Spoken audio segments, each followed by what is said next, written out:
ব্ৰহ্মপুত্ৰ ডিবু নদী দিবাং নদী তিনিখন নদী কবলত আমাৰ এই গাঁওকেইখন ইতিমধ্যেই মাথাউৰি ভাঙি গৈছে আৰু যদি এই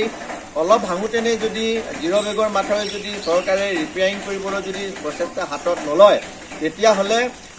আৰু এই গোটেই অঞ্চলটো জলমগ্ন হৈ পৰিব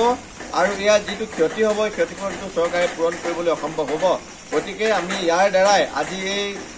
ক্ষতিগ্ৰস্ত অঞ্চলৰ পৰাই বানপীড়িত অঞ্চলৰ মাজৰ পৰাই আমি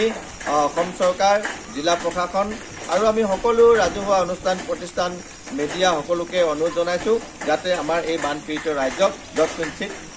এই পানীৰ পৰা উদ্ধাৰ কৰিবৰ কাৰণে আৰু খাদ্য সামগ্ৰী বিতৰণ কৰিবৰ কাৰণে অনুৰোধ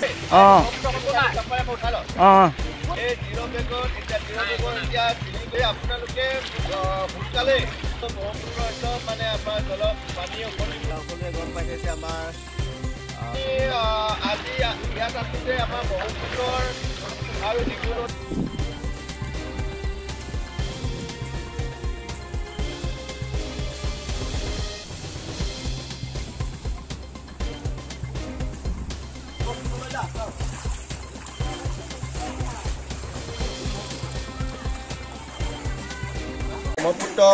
ব্ৰহ্মপুত্ৰ ডিবু নদী দিবাং নদী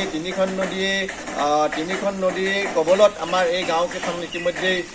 মাথাউৰি ভাঙি গৈছে আৰু যদি এই অলপ ভাঙোতেনে যদি জিৰ'বেগৰ মাথাউৰি যদি চৰকাৰে ৰিপেয়াৰিং কৰিবলৈ যদি প্ৰচেষ্টা হাতত নলয় তেতিয়াহ'লে আৰু এই গোটেই অঞ্চলটো জলমগ্ন হৈ পৰিব আৰু ইয়াৰ যিটো ক্ষতি হ'ব ক্ষতিপূৰণটো চৰকাৰে পূৰণ কৰিবলৈ অসম্ভৱ হ'ব। গতিকে আমি ইয়াৰ দ্বাৰাই আজি এই ক্ষতিগ্ৰস্ত অঞ্চলৰ পৰাই বানপীড়িত অঞ্চলৰ মাজৰ পৰাই আমি অসম চৰকাৰ জিলা প্ৰশাসন আৰু আমি সকলো ৰাজহুৱা অনুষ্ঠান প্ৰতিষ্ঠান মিডিয়া সকলোকে অনুৰোধ জনাইছোঁ যাতে আমাৰ এই বানপীড়িত ৰাজ্যক যৎকিঞ্চিত এই পানীৰ পৰা উদ্ধাৰ কৰিবৰ কাৰণে আৰু খাদ্য সামগ্ৰী বিতৰণ কৰিবৰ কাৰণে অনুৰোধ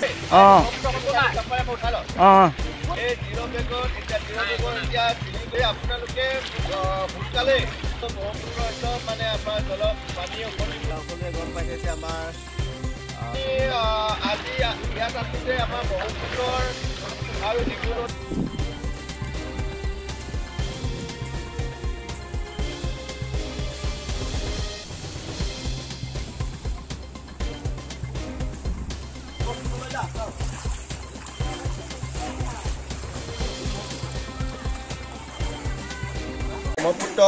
ব্ৰহ্মপুত্ৰ ডিবু নদী দিবাং নদী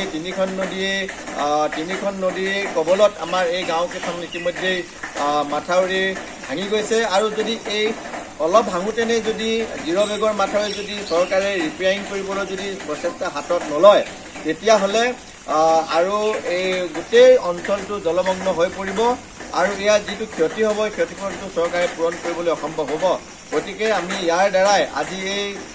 ক্ষতিগ্ৰস্ত অঞ্চলৰ পৰাই বানপীড়িত অঞ্চলৰ মাজৰ পৰাই আমি অসম চৰকাৰ জিলা প্ৰশাসন আৰু আমি সকলো ৰাজহুৱা অনুষ্ঠান প্ৰতিষ্ঠান মিডিয়া সকলোকে অনুৰোধ জনাইছোঁ যাতে আমাৰ এই বানপীড়িত ৰাজ্যক যৎকিঞ্চিত এই পানীৰ পৰা উদ্ধাৰ কৰিবৰ কাৰণে আৰু খাদ্য সামগ্ৰী বিতৰণ কৰিবৰ কাৰণে অনুৰোধ যিকোনো খবৰৰ বাবে যোগাযোগ কৰক আমাৰ এই নম্বৰত